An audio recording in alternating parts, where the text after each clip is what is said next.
Kanhangad press ഫോറത്തിന്റെ നേതൃത്വത്തിൽ എല്ലാ വർഷവും നൽകി വരുന്ന ഓണക്കിറ്റ് വിതരണം ചെയ്തു. നഗരസഭാ ചെയർമാൻ വി രമേശൻ ഓണക്കിറ്റ് വിതരണ ഉദ്ഘാടനം നിർവഹിച്ചു. പ്രസ് ഫോർ ഓണം 2026 ഭാഗമായി ഓണക്കിറ്റ് വിതരണവും ഓണക്കോടി വിതരണവും നടന്നു. കാഞ്ഞങ്ങാട് നഗരസഭാ ചെയർമാൻ വി രമേശൻ പരിപാടി ഉദ്ഘാടനം ചെയ്തു. വികസന പ്രവർത്തനങ്ങളിൽ എന്നും മുൻപന്തിയിൽ നിന്ന് നമ്മളോടൊപ്പം ചേർന്ന് നിൽക്കുന്ന മോദിക്ക, പ്രിയപ്പെട്ടവരെ, പ്രസ് ക്ലബിലെ ഓണാഘോഷമാണ്.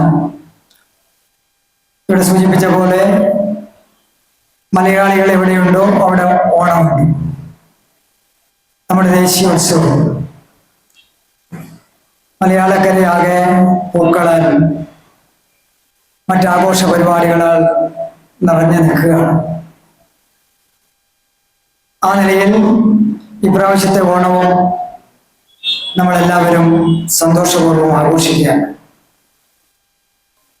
ഞാൻ കുറെ കൂടി വിപുലപ്പെടുത്താനാണ് കുറെ ആലോചിച്ചത്.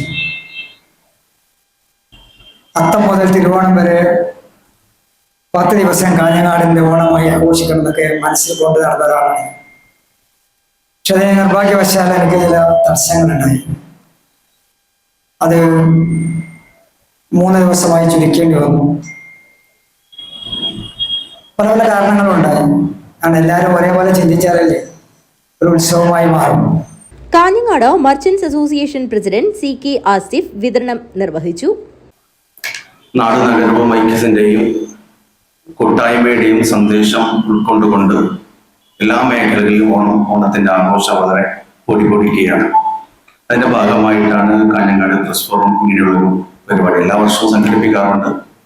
അതിന്റെ ഭാഗമാകാൻ വ്യാപാരികൾക്ക് സാധിച്ചു എന്നുള്ളത് വളരെ ചാരിതാർത്ഥ്യമാണ്. കാരണം ഇപ്രാവശ്യം മുമ്പൊക്കെ പുറത്താണ് കൊടുത്തിട്ടുണ്ടായിരുന്നത്. കിറ്റുകളും മറ്റൊക്കെ സാധനങ്ങളൊക്കെ പുറത്തെ ആൾക്കാർക്കാണ് കൊടുത്തിട്ടുണ്ടായിരുന്നത്. നമ്മള് മെമ്പർമാർക്ക് കൊടുത്തിട്ടില്ല. പക്ഷെ കോവിഡിന് ശേഷം ഞങ്ങളുടെ വ്യാപാരിയുടെ അവസ്ഥ വളരെ പരിതാപകരമാണ്. സാധാരണ ഒരു ഷോപ്പിൽ പോകാത്ത സ്ഥാപനങ്ങൾ പോലും കാഞ്ഞങ്ങാട് പട്ടണത്തിലുണ്ട്. കാരണം കാഞ്ഞങ്ങാടിന്റെ മൊത്തത്തിലൊരു അവസ്ഥയുണ്ട്. അത് ചെയർമാൻ നേരത്തെ പറഞ്ഞു കഴിഞ്ഞു. മറ്റ് വ്യാപാര മേഖലയിൽ പ്രതിസന്ധിയുണ്ട്. അപ്പോഴാണ് ഞങ്ങൾ മനസ്സിലാക്കിയത്, ഞാൻ പ്രസിഡന്റിന് ശേഷം ഇത് 3ാമത്തെ വർഷമാണ്, നമ്മുടെ മെമ്പർമാർക്ക് എന്തായാലും കൊടുത്തുകൂടി എന്നുള്ള ചിന്ത മനസ്സിലൊതുക്കുകയും ഏകദേശം 1300 രൂപ മുതലുള്ള സാധനമാണ് നമ്മൾ ഏകദേശം 10-13 ലക്ഷം രൂപയാണ് നമുക്ക് 1000 മെമ്പർമാർക്ക് കൊടുക്കുന്ന പ്രോജക്റ്റ്. സാമൂഹിക പ്രവർത്തകൻ സുറൂർ മൊയ്തു ഹാജി മുഖ്യാതിഥിയായി ചടങ്ങിൽ പങ്കെടുത്തു.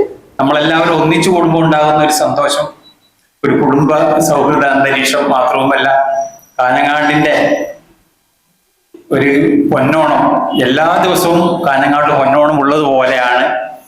നമുക്കിപ്പോ പ്രിയപ്പെട്ട ചെയർമാൻ പറഞ്ഞതുപോലെ ഹൃദയത്തിന്റെ അന്തരാളങ്ങളിൽ നിന്ന് വരുന്ന ഒരു സന്തോഷം, അത് പറഞ്ഞറിയിക്കാൻ പറ്റാത്തതാണ്.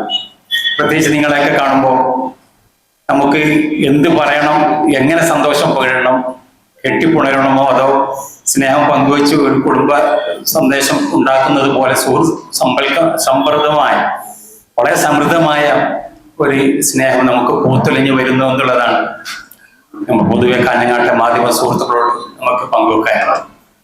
ഇങ്ങനെ ഒരു ഔപചാരികതയ്ക്ക് വേണ്ടി നമ്മൾ ഇരിക്കുന്നതിന് പകരം നമ്മൾ എവിടെ കണ്ടാലും കാഞ്ഞങ്ങാടിന്റെ ഇപ്പൊ ഇവർ രണ്ടുപേരും കാഞ്ഞങ്ങാടിന്റെ 2 എഞ്ചിനുകൾ നമ്മളോട് പങ്കുവെച്ചതുപോലെ എവിടെ കണ്ടാലും നമുക്ക് തീവണ്ടി നിൽക്കുന്നില്ല, ബസ് സ്റ്റാൻഡിൽ സൗകര്യം പോരാ, പാർക്കിംഗ് സൗകര്യമില്ല, ഓട്ടോറിക്ഷക്കാർ കൈയടക്കിയിരിക്കുന്നു. ഈ ഒരു നമ്മൾ പരസ്പരം നമുക്ക് കൊടുത്തുകൊണ്ട് നമുക്ക് പറയാൻ കഴിയുന്ന ഒരുപാട് പരിദേവനങ്ങൾ. Press forum president Fazal Rahman അധ്യക്ഷത വഹിച്ചു. Press forum secretary Babu Kottappara സ്വാഗതം പറഞ്ഞു. മാധ്യമപ്രവർത്തകർ ചടങ്ങിൽ പങ്കെടുത്തു. News bureau, Kanhangad.